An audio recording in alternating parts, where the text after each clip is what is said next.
Hey everyone, this is Kalegi with Tim Moore reminding you that SportsSpeak is now powered by SeatGeek. SeatGeek is the one-stop shop for tickets to sporting events, concerts, and so much more.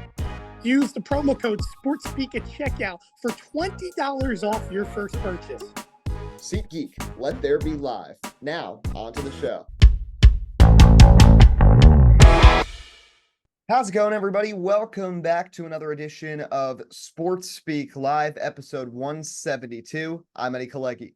And I'm Tim Moore. SportsSpeak Live, powered as always by SeatGeek. Use your promo code SportsSpeak, all caps, one word. You get $20 off your first online purchase. So we're back after a couple of weeks of a hiatus, but some things to dive into. We'll look back at the NFL draft. Also, we're recording this on Monday evening, which means just a few minutes ago, the news that Jared Goff got a massive extension from the Detroit Lions, $178 million guaranteed over the next 4 years. We'll talk about that.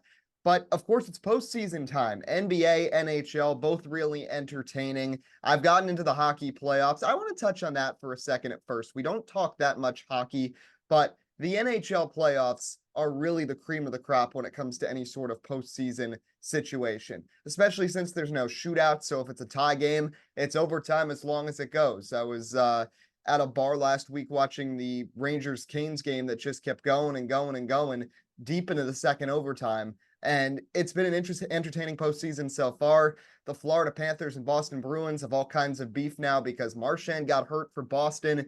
And now the Bruins are trying to target all of the Panthers' best players, and Kachuk got in a fight with the Bruins, and it's been a messy series there. There's some entertainment in the All-Canadian second-round series as well with the Oilers and the Canucks, and I know in the NHL historically these last few years, besides Montreal having some good seasons, Canadian teams really have struggled. So to see two this deep in the postseason is nice to see, and of course when you've got a star like Connor McDavid on the ice, that's important. But to me, while the NFL is the best in a lot of things between the four professional sports, I think the intrigue of the NHL and maybe the game of hockey is what partially lends to it. But the NHL postseason is as captivating as any playoff format in any sport. No, it absolutely is. And I'll say it like this, because as people know for me and my background, of course, huge NASCAR fan, huge baseball fan, diehard Yankees fan, and huge Giants fan. But as I've come now through my experience in broadcasting, the sport I would say I love the most to call, I love the most to watch, has been junior hockey for the New York Apple Corps and hockey in general, because it's just the energy. You don't like how we talk about basketball where it's runs left and right and you can feel the momentum. Yes. In hockey, it's the same thing up and down the ice, but it's not, I'm not saying it's better than basketball, but you can feel everything in an instant. Just kind of like how you can feel in baseball, how somebody's going to get a big hit and so on. For hockey, you can feel like, all right, for example, the Rangers jump out to a 3-0 series lead. But all of a sudden, there's that one little goal, that one little something that changes it. And you can feel momentum shift an entire series. And what I love about hockey, again, I love best-of-7 series. I think it's the best thing in the world. But there's a reason why multiple times you've seen 3-0 series comebacks in the NHL in their playoffs for a reason. It is a series, it is a league built on series and built on momentum. And when you get excellent overtime hockey, that sudden death feeling where things aren't going to go into a shootout and every minute matters, because that's the thing you have to remember too, Eddie, that's different. NBA basketball, right? You go into abbreviated period, you play whoever scores right back and forth. It's not sudden death. You play the whole period. In hockey, you play one way in the regular season, 3-on-3, and then you're 5-on-5 for a full period.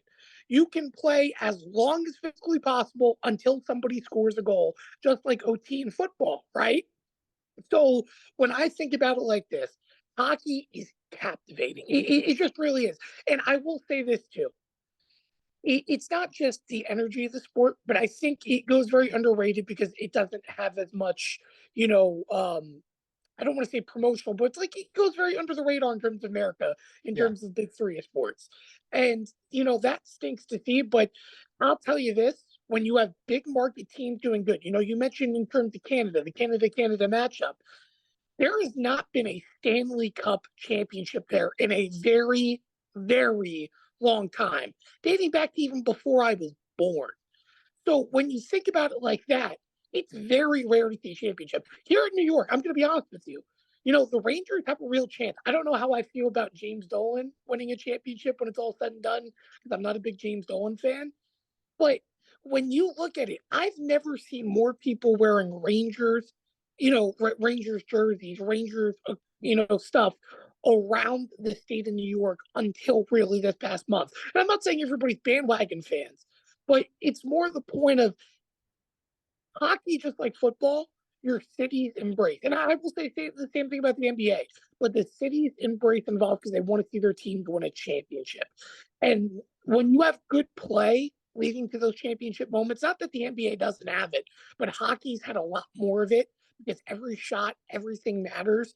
That's what makes it exciting. So whoever wins the Stanley Cup this year, I think it's going to be exciting. It'll be probably a full 7-game series that you'll see when you get to the Stanley Cup. But, again, I'm a Blackhawks fan for people that know me, which is very weird. Doesn't make any sense because I'm a New Yorker. Nothing makes sense. You're a Cavs fan. Right. Okay, why Blackhawks? Well, the Blackhawks, I just relate because, don't cancel me, but our background here was the Indians, in terms of what we were with Austin. That was the best connection. The Blackhawks look like the Indians. So for me, it was something I got behind. But, overall, either way, for the Rangers, listen, if they win the Stanley Cup, great. I want New York to win a championship badly. I don't care if it's the Mets. I don't even care if it's the Nets and so on. And I'm not a Knicks fan either, as you mentioned, because I'm a Cavs fan. But the point is, I just want a New York championship so badly. I don't care who it comes from. So hopefully a New York team wins the championship.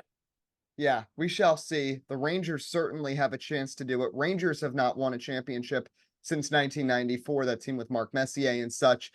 A Canadian team, circling back to what you said, has not won the Stanley Cup since the Canadiens the year before that in 1993. 6 different times, 4 different Canadian teams have made it to the Stanley Cup since then. They've all lost. So maybe a turning of the tide, whoever comes out of that Edmonton-Vancouver series. Right now, the Oilers looking pretty good. A couple of big games in the NHL tonight, Rangers and Canes. Rangers can lock up a spot in the Eastern Conference Finals where they're likely destined to face the Florida Panthers. That Dallas-Montreal series is interesting. The Stars were the best team in the West most of the season, got a tough test, got pushed to a Game 7 by the Vegas Golden Knights, who, by the way, credit to that organization, they have been perennial contenders every single year since they entered the NHL, and they make the playoffs yet again. Didn't have the best regular season, still pushed the Dallas Stars to a Game 7. To me, the Golden Knights, I see a lot of parallels between them and the Miami Heat over the last few years in the NBA, just in the way that they've flown under the radar every year, yet found success when it matters most. They don't get past the Stars. Now Dallas is having to contend with the Colorado Avalanche, and that's been a good series so far with Nate McKinnon leading Colorado. So we'll see how that all shakes out. But let's go to the NBA now, Tim.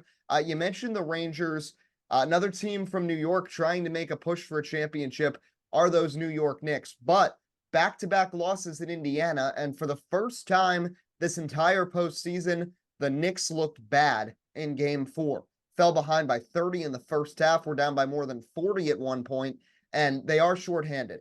Julius Randle, of course, has not played the entire postseason. They were without OG Anunoby, who's questionable for Game 5, and Mitchell Robinson is right now out. So the big question for me that I've really tried to come to terms with this team is how I feel about Tom Thibodeau's coaching, because in one way I like it, the fact that he pushed those players in the regular season, had them play 46, 48 minutes consistently, because it prepared them for a situation where they would have to have that type of endurance built up. At the same time, though, you can argue the other way, play devil's advocate and say, that's a bad strategy, because then your players are worn out for this situation, and now when you are shorthanded, they're gassed in these situations. Josh Hart has played just about every single minute during these playoffs, and while he's been effective, how much is that going to wear him down, especially with OG Anunoby out now? The Knicks are essentially working with a 7-man rotation. One of those in Jericho Sims barely played during the regular season. They've lost their center. They're without Julius Randle, and OG Anunoby, even if he plays, is clearly hobbled. And frankly, he hasn't been able to stay healthy at all so far in his Knicks tenure. So while I do still think the Knicks have a good chance to close this one out in 7 games because the Garden has just been so good to home court advantage so far in these playoffs, as it customarily is for both the Knicks and Rangers in the big moments. The Knicks are really, really lacking right now. And if Jalen Brunson isn't bailing them out, the Pacers have many more threats on that team. They have a former Knick and Obi Toppin who's certainly motivated to take it to his old team. You got Miles Turner. You got Pascal Siakam. A lot of people forgot he even got traded to Indiana. He's been impactful. And Tyrese Halliburton lately is looking like the Tyrese Halliburton of early in the season when he led the Pacers all the way to the championship in the play-in tournament against the Lakers. So 2-2 series, game 5 tomorrow. Tim, do you think the Knicks still have the edge, or are the injuries and the fatigue going to catch up to them here? Well, I definitely do think fatigue will catch up eventually, but I don't think it's going to happen this series. I think the big thing you mentioned is the advantage in the Garden, because I wouldn't say compared to past years, like going all the way back to the Carmelo Anthony era, where that Knicks team had a big run. I just feel the energy in Madison Square Garden is so different this year, and it's so captivating because you feel when you go into the Garden and don't have a chance. It doesn't matter what team it is. It's been very interesting to watch from an outside perspective, not being a Knicks fan, and seeing guys, for example, like DiVincenzo make big shots and so on. And the other thing too is this, right? The Knicks going back to that first series. I just want to take a moment. You have to remember, Jalen Brunson didn't really play his best games at the start of the series against Philadelphia. And he started to just come to life because they put it on other players. That's where the experience, if you really do think about it, plays a factor when you're playing 48 minutes, as you mentioned with Coach Thibodeau. But at the end of the day, I think for the Knicks, to be honest with you, if you want to talk about defensive teams, I thought personally going into this playoff that Philadelphia was a better defensive team than Indiana, but Indiana is a very good basketball team. Don't get me wrong. But I feel that the Knicks can out-strategize and have a better game plan, especially at home, to beat the Pacers in a 7-game series. But again, it still comes down to the fact that rather it's Cleveland, rather it's Boston, whoever it is, I just don't know if they're going to be good enough to beat the Celtics. Because Boston is, let's face it, Boston has multiple 20-point scorers. They have size. They're physical. It's everything the NBA demands today in 2024. And that's going to be hard to compete with. I still think the Knicks need another superstar, but I definitely think they have the upper edge against Indiana, who, again, let's be honest, they're not fully adjusted yet to the playoff picture in terms of what we're seeing with this group. There's a lot to go with, but you're seeing good basketball, and I think there's a future for them. But if I could pay some attention to the West side, Yes. because I didn't pay attention to most of the season in regards to the Western Conference as much the East. But what the Timberwolves are doing, oh my goodness, it's incredible. It's hard to not believe when you look at this. You have to think Minnesota's the title favorite right now. You have to.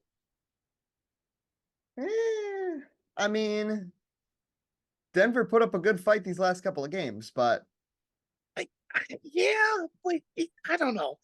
I just think what I'm seeing with the Timberwolves is remarkable. And you have to remember, too, there's a lot of distractions in that franchise right now when you think about it. You have the problem with Alex Rodriguez, right, with everything with ownership and everything else. There's a lot of hoopla on the outside of it, right? So for them to turn around and have a very good season and do a lot of good things, this Western Conference, when you look at it too, this is the other thing. When you look at how certain teams miss the playoffs and so on, right? There's some teams that are above 500 that didn't make it, and you look at the record in the other conferences and so on. I would say the Western Conference has been one of the more interesting conferences in the playoff because it's not that you're seeing these lopsided games, but it goes opposite directions in terms of momentum. Well, that's why I just want to say, like, Minnesota's been all impressive, and I'm not undermining your point there at all. I mean, Anthony Edwards has been spectacular. They have a lot of depth and they have a ton of size, but they had the opportunity to put away this Denver team. You win back to back at Ball Arena, and then you come home and you fall flat in game 3 and then fall apart at the end of the second quarter in game 4. You got Jamal Murray hitting half court shots, staring down Kevin Harlan. So I still think Boston is the title favorite right now. And I still say, like I said on the episode when we previewed the postseason last month, that Denver is the favorite out of the Western Conference. While Minnesota definitely found a way to neutralize Nikola Jokic in the first 2 games, we've seen that Denver has adjusted, and it was evident in the fact that Jokic dropped 33 and 9 last night. No, absolutely. And it's crazy to think about this too. When we first started this show, would you have ever imagined that Jokic would be a 3-time MVP? He wasn't an MVP when we started the show. I Maybe know. second. I mean, I never thought that at all. But it's absolutely remarkable what the Joker has been able to do. But, I don't know. The Western Conference is very interesting. And to be honest with you, I don't want to jump forward as well to the future direction. But what's happening with the Suns and other things are the Lakers going to rip apart what's happening with LeBron and so on? I'm very interested to see what this offseason is going to look like for the NBA. Because last year, there was some active moves, but I really do think there's going to be a very, very huge offseason that fans are going to have to look forward to. Oh, definitely. Because, I mean, I'm just saying it now. Oklahoma City's good. They're not winning a championship this year. They have space, obviously, with the picks and with the youth to add an experienced player.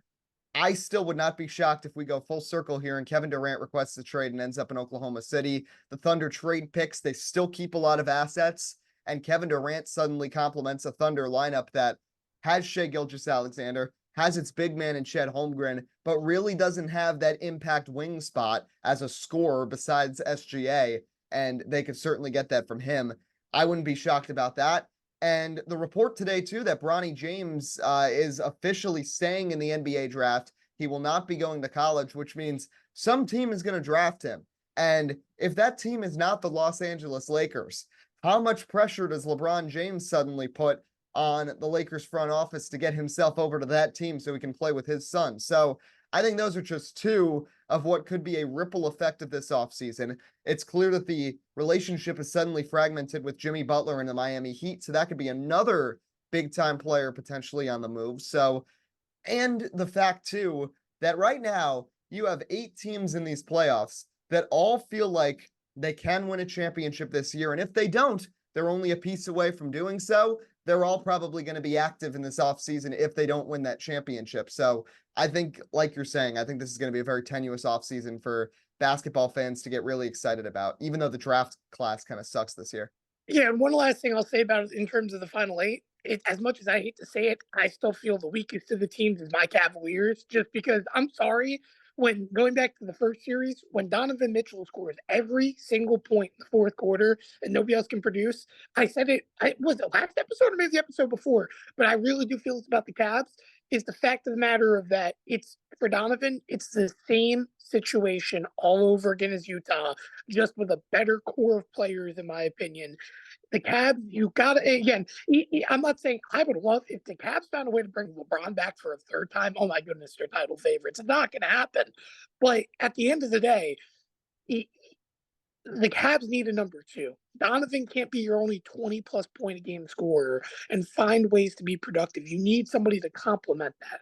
He is a superstar, but he's not going to elevate you like LeBron James and so on to get you to championship level. Very comparable again.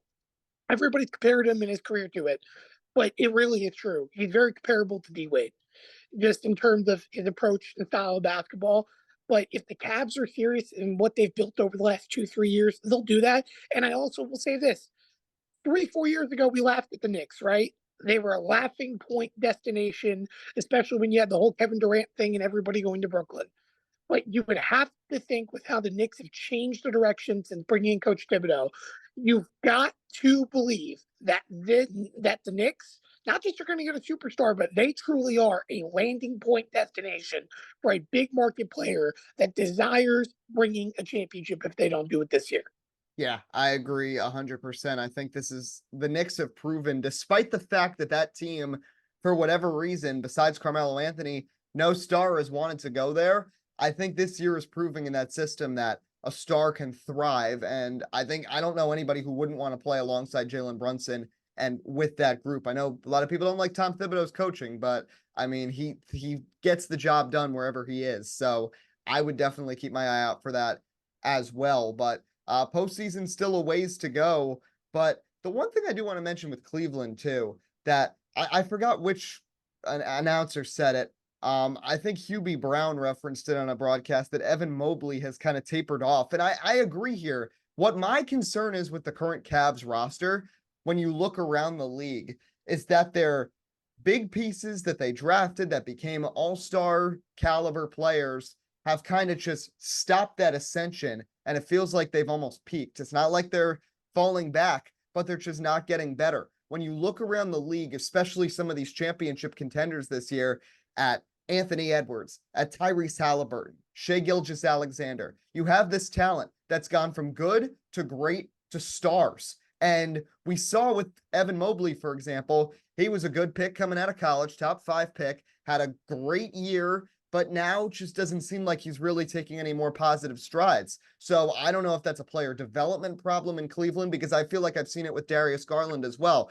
They're both immensely talented, but we're not seeing those leaps that we're seeing with other 4th and 5th year players in the NBA that have gone from good players to superstars in Shai Gilgeous-Alexander, who almost won an MVP, Anthony Edwards, who should have been in the MVP conversation, Tyrese Halliburton, who's the best player on his team, Paolo Banchero, who won Rookie of the Year, took big strides year 1 to year 2. We're not seeing those leaps each and every year with some of these Cleveland players, which to me is a frustration point for that organization that's drafted well, but the results have only shown themselves to a minimal level. No, absolutely. And again, going back to last year's deadline, a big criticism I had of Cleveland was the fact that they were the only team in the NBA that didn't make an addition, even if it was through the waiver wire or someone around deadline time. And listen, the Cavs this offseason, right? They got guys like Strus and so on to try to add depth because let's be honest, they were embarrassed against the Knicks. The Knicks not just outplayed them, but they were so physical and the Cavs were so weak down low that they just didn't have answers. And when you look at the season, Donovan Mitchell had his first unhealthy season. Yes, he was still an all-star and so on. Technically, the first time in his career, he statistically regressed very slightly. But when you're still talking about 27 points per game, that's not much regression. But the fact of the matter is that he didn't play a full season. But outside of that, I mean, Jared Allen, let's be honest, just kind of had an average year for his numbers. He didn't really elevate himself. And it goes back to your point, Eddie, right? It just doesn't feel like everybody is able to mesh enough to stay healthy, A, but B, on top of it, get to that next level. And I feel like, honestly, it has to be a development problem because, again, we're talking about an organization where, let's be honest, it hasn't had a lot of success outside of LeBron James, typically below 500. And for the first time since LeBron has been gone, they've been somewhat around relevancy, but they're right around that mid-tier status. And I don't know how you fix that. That's the problem. Because the NBA, again, is a game of superstars. And if you don't know how to develop them, you have to buy them. And Cleveland is not really a market where, unless it's bringing back LeBron, you're not going to be able to go and buy these superstars because you gave up so much already to trade for Donovan Mitchell, who, let's be honest, has worked out for them, but it just hasn't worked out because they haven't got these other pieces. So really, again, it goes back to the point of Cleveland needs to be willing to buy. Otherwise, you're not going to improve. It's complacency really at its finest. And yes, you have to develop your young talents, don't get me wrong, but you can only wait so long of being complacent and consistent to finally make a move on something. You can't watch the same thing. For example, I'm not switching sports, but it's the same thing about people's, views on Daniel Jones and the New York Giants, right? You've seen him now for 6 years. You should have an idea of what kind of quarterback he is. The people that think he's a top tier quarterback, that's not true. I think he could be a solid mid tier quarterback and so on, but he's not going to elevate to superstardom overnight. That's not going to happen. There's some players on this Cavs team that you look at and that you have a decent sample size on. You know what they are. So if they fit, great. If they don't fit, move on, find an answer. And I just feel the Cavs haven't really done a good job of that. Yeah, I feel that 100%. And you made a good point. The last year and change is the first time the Cavs have been relevant at all with LeBron James not on the roster since really the early 90s when Brad Daugherty was their best player. That's how long you got to go back. So, Cleveland's trying to forge a non-LeBron identity, but it's only going to go so far when your player development seems to stop at a certain level, and there's multiple examples of it when you compare it to the rest of the league. But still a ways to go in the NBA postseason. I know our picks at the beginning of the year were bad. You thought Ben Simmons was going to be most improved player for some reason, but I can't argue. I had Adrian Griffin winning coach of the year and he didn't even finish the season. So nobody cared about the Nets this year. So I figure, it's when nobody's watching, Ben Simmons would do something great. He did something nobody's great watching. They're still bad. That's the and he barely plays. He's at Met Gala more than on an NBA floor. But I'll digress on that.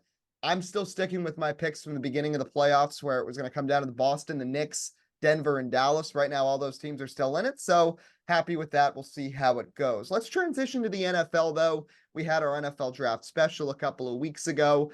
Quick thoughts on the draft. Couple of picks I want to just dive into quickly because the draft went pretty chalk. We already hyper-analyzed all these quarterback prospects. The Giants did not screw up the draft. They got Malik Neighbors. They did not draft J.J. McCarthy, so Giants fans can take a deep sigh of relief. But 6 quarterbacks got drafted in the top 12. And obviously, the most puzzling move of the entire NFL draft, you got to look at the Atlanta Falcons, who bring in a new coach, bring in a new quarterback in Kirk Cousins, and yet still draft a quarterback top 10 in Michael Penix, who was a reach as a top 10 pick to begin with. And it makes even less sense when you realize that they just paid over $150 million to a quarterback who, before his injury last year, looked like one of the best quarterbacks in the NFL. And you have all these weapons. You could use help on the defense. You could have added another weapon for Kirk Cousins. You could have bolstered an already strong offensive line to protect a 36-year-old quarterback. And instead, you pick a guy who has injury history himself, is an older quarterback prospect, and is only going to play if Kirk Cousins continues to be hurt. And all it does is hurt the confidence of Kirk Cousins, who is supposed to be your franchise guy. Yeah, this is really one of the most questionable draft picks in years because the only comparison to it, and in all fairness to Green Bay, because it was a late first round pick, made sense. But to pay all this money to Michael Penix to, let's be honest, sit there 3-4 years, he's 25 right now, right? Yeah, he's already 25. So he'll be, by the time, let's say they don't cut Kirk Cousins and he plays all 4 years of his contract, he'll be 29. That means by the time he gets a chance to start. What value are you creating out of a 25-year-old quarterback that's going to sit on the bench unless Kirk Cousins is hurt and create any trade value to start? To me, it makes absolutely no sense at all. Again, unless you're going to get rid of Kirk Cousins. But I just don't get it. Listen, I'm a big Penix supporter. I think that statistically he could be a very solid quarterback in the NFL. And again, I want the Giants to draft him late. Nowhere in my draft board did I ever have him going even in the top 10. I would have absolutely had him over J.J. McCarthy, don't get me wrong. But there is no way I would have ever dreamed the Atlanta Falcons going and getting him. I mean, it's absolutely ridiculous when you could have gotten in, for the record, even Dallas Turner wasn't the first edge guy off the board, but you could have gotten somebody off the edge to help. And again, I just don't get it. Even if, let's say, a Doomsday went before then, right? You could have still gotten more. I don't know. Because it's very difficult because, yes, you already, of course, have a tight end there that you drafted, but Does it hurt to have two good tight ends? I don't know. Like, you get what I'm saying? Like, you could have still gotten Brock Bowers. You mentioned offensive linemen. It's like there's so many things that you could have done to say, hey, we bought Kirk Cousins. Let's invest into him and show him that we care. And they did the complete opposite. It's just awful. It really is, because I don't see a single positive thing that can come out of Michael Penix being drafted at number 9 for his development unless Kirk Cousins is gone after a season or two. That's the only positive way. And Kirk Cousins, let's be honest, before getting hurt last season, even with the Vikings struggling, he was playing borderline MVP caliber football. Over the last few years, and I've been his biggest criticism in terms of he's a stat padding quarterback, but I would take Kirk Cousins over a lot of quarterbacks in the NFL Me currently. too. So you overall have a quarterback that I'm not saying he's elite level, but he gets the job done. He wins games, and he's very, very successful. So to say that you're going to move on to that, move on from that from somebody that's unproven and so on, I just don't know. That's a very, very hard thing to see anything positively happen in the future. And again, it's the money aspect. Number 9 is a premium pick. Top 10 picks are premium level payment picks. It doesn't make sense. There are backups that maybe turn out to be a lot better than Penix that are veterans that will get paid less than Penix will over the next 3 or 4 seasons. It's mind-numbing. It doesn't make sense. It just doesn't. And when you just look at the picks that were available on the board at that time, I mean, you had Dallas Turner, who I had said was maybe the best defensive player in this draft. Every offensive lineman besides Joe Alt was still on the board. Yeah, 3 receivers had already gone by the wayside, but I mean, it makes no sense. But besides that, as I said, the draft went pretty chalk otherwise. Howie Roseman, I mean, this guy is the most selectively elite GM I've ever seen, because his draft picks themselves sometimes are questionable and don't pan out, yet his ability to make trades in the draft to get the Eagles the best assets possible is sensational. The Eagles made 8 trades during the draft. It's the most ever by a team in the history of the NFL draft. And the most notable of those was an in-division pick swap that earned them Cooper DeJean, who I did not think would slip to the second round. And when he did, I was like, well, the Eagles are at 43. No way he's fallen to there. He fell to 40. The Eagles trade up. They add him along with Kenyon Mitchell. That was a big time move. But it's these little things with Howie Roseman. Like, in the same way, he is so good in free agency, yet when it comes to making trades for NFL-ready talent, he's horrible. And the last few years of the trade deadline have been evident of that for the Eagles, especially with like Robert Quinn, for example, when they added him back in 2022 and he did absolutely nothing, or Kevin Byard this past year from the Titans. But credit where credit is due there. 6 quarterbacks, as I said, were the first 12 picks. JJ McCarthy now has to go to the Vikings. The Vikings have a bizarre quarterback room, but it pales in comparison to what the Broncos currently have, which involves both Bo Nix, who I don't think is very good and is like Paxton Lynch or something all over again for Denver, and Zach Wilson. So, I mean, shout out to our good friend Ryan Lineker. Despite Russell Wilson being gone, I think the wild ride continues for Broncos fans, and I think the pain's going to continue too. So I talked to Lineker about this, by the way. Yes. And he said, I would be absolutely happy if this team won more than 4 games this season, which I think is a very fair thing. Because again, and I'm not saying I'm rooting for a team's failure, but what I've seen now from Sean Payton over the last year and a half, I would argue he's the most despisable coach in all of football. I just don't like him. And how he treated this whole Bo Nix situation. Oh yeah, we fooled the whole league to make them believe that to make them think that we were going to push up and whatever, and Bo was our guy the whole time. Yeah, okay, Bo was your guy the whole time. Bo Nix isn't Russell Wilson. You pushed a quarterback that, listen, yes, he's aging. He's not as what he used to be, but he played good enough to keep his job last year and deserves to be the starting quarterback of the Denver Broncos. The organization's a joke.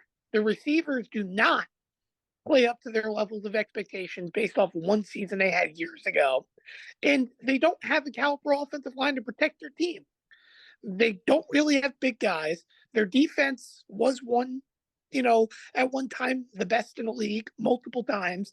And it's hit or miss here and there. It's still good. But the point is that I just don't get the mentality of trying to act like you're above and better beyond everybody else when you're the worst team in the AFC West. So we'll see what happens. But I would say, the AFC West is going to be a one, maybe two trick show this year.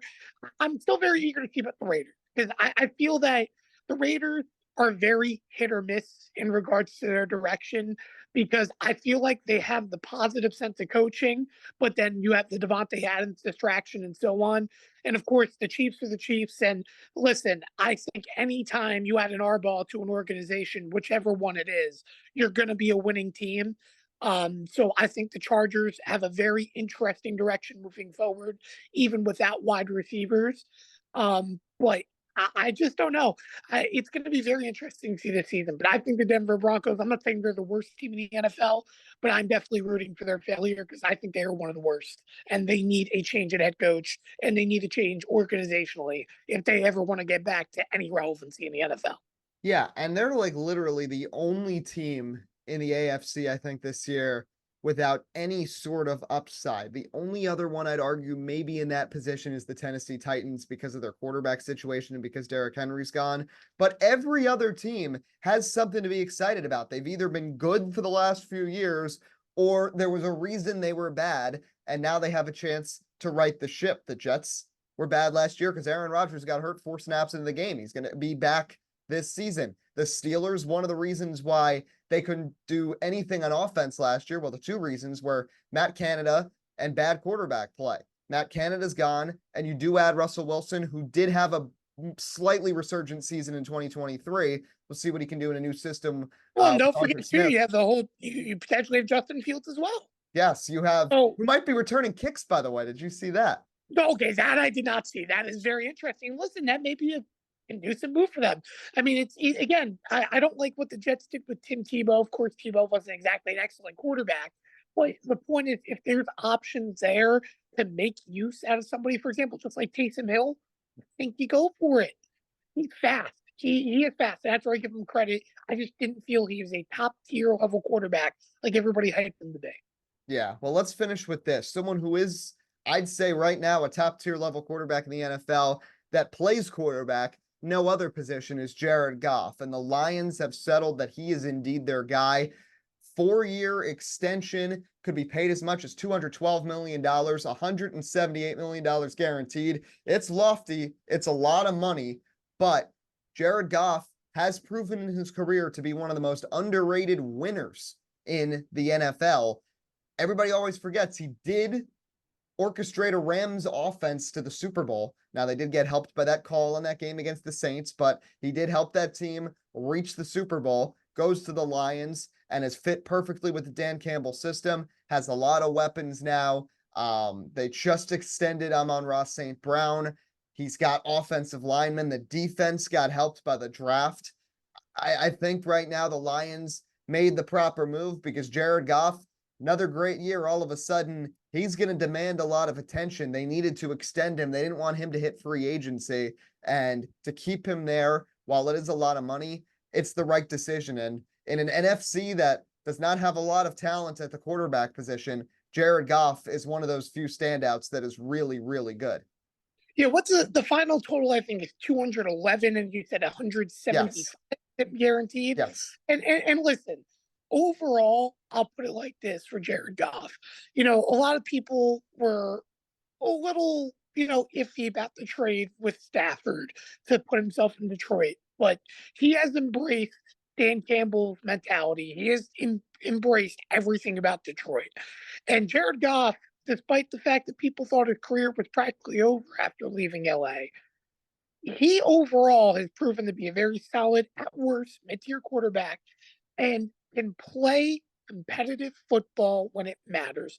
Again, when I look at last season for the Detroit Lions, Who lost the Detroit Lions game? Was it Jared Goff or was it Dan Campbell? It was Dan Campball. So to me, when you can put games on a head coach and not exactly on a player, that's a positive thing. And listen, yes, to a sense, it does come down to the players, but Jared Goff, yes, there was times in seasons where he was hit or miss. Again, just like how we were talking about earlier about Kirk Cousins. And granted, I don't think Jared Goff's a better quarterback than Kirk Cousins. But the point is that you have a guy that you can rely on. And in 2024, in the National Football League, that is a very, very hard thing to do with injuries and everything else, to find a starter that you can rely on to take control of the game in and game out. And Jared Goff is one of those guys. And when I look at it moving forward for the Lions, this is the only if I have about this problem, or the only issue I have about this, Eddie. Where are they finding all this money? Because there's going to be a point, right? Because they also extended Sewell as well, right? Yes. So the thing is where are you going to find money to make investments down the road, not just this season, but moving forward as well, if you're going to invest in free agents? And I'm sure there's going to be cuts and so on as well, of other contracts. But for the Lions, when you make a lot of big money offseason transactions, that means there's not going to be a lot of space available. And yes, granted, cap space for the NFL is only going to get bigger and bigger with these bigger contracts, but they're going to need to find an alternative and an answer. And that's my only worry, is that they're not thinking the full big picture financially, and they're thinking, I don't want to say emotionally, but based off of what they're seeing. So we'll see what happens. But I'm all for Detroit bringing back Jared Goff for longer, not letting him get to the market, because there's a lot of teams that can use him. And for the Detroit Lions, again, based on what you saw last season, we'll see what happens this season. But you would have to say, between them and the Packers, Minnesota, let's be honest, we don't know. And the Bears are the Bears. They're probably, if not beyond the favorite to win the NFC North. They were very well a Super Bowl conversation team based on last season. So we'll see what happens. Yeah, we will for sure. And yeah, you want to make sure you have the flexibility to invest in the defense beyond Aiden Hutchinson, because when you look at the NFC picture over the last several years, going back almost 2 decades, the teams that make it out of the NFC not only have a good offense, but they have an elite defense to complement it. The Niners have been consistently the best team in the NFC the last half decade. They have the best defense in the NFC. When the Eagles have made the Super Bowl, the 2 times they've done it, they've had incredible defenses both those years. We all know about the Seahawks and the Legion of Boom 10 years ago. The Rams, both of their Super Bowl appearances, they had a top 5 defense that year. The Saints, now maybe their defense was a little financially motivated for some unethical reasons, but their defense was making plays happen. So it's going to be important for the Lions to find that balance. But that'll do it for this episode of Sports Speak. A few things to remind you. I was about to call this Motorsports Today, but you can check out our content for Motorsports Today. We were at Dover Motor Speedway a couple of weeks ago. Adam Chopper and I had a good time. We got some stuff on YouTube. We got some stuff on the web as well. sports-speak.com. Hopefully we'll be at Pocono in July. Hopefully Tim's car will be good and he'll be able to come along with us as well. So that should be a fun time.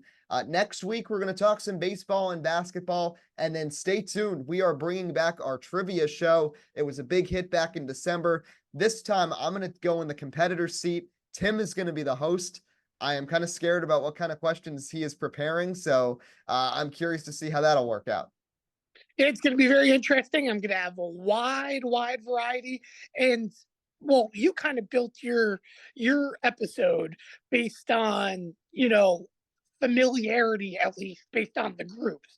I'm not prepared for what group is going with what. So it's going to be 4 or 5 random games. So nobody knows what they're going to get. So nobody has an advantage. And again, it's going to be exciting. Episode 1, outside of the fact that my partner, which did the game himself, Tyler Glass, didn't know who Reggie Jackson was. I'm hoping, well, are you going to be teaming with him or no? I don't know. CBD. I'm teaming with somebody. I know who Reggie Jackson is. You do not need to worry about that this time. I was going to say, because Well, oh goodness, I forgot about how we did the points, but we have to be wide, like in last by a wide margin.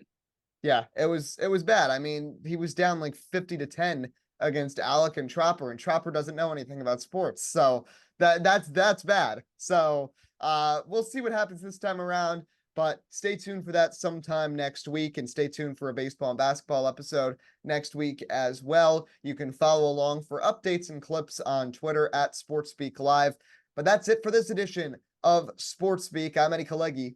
And Tim Moore, also congratulations to Brad Keselowski, finally ending the streak. Brad Keselowski won this race, and this show is over this week. Have a good one. We'll talk to you next week.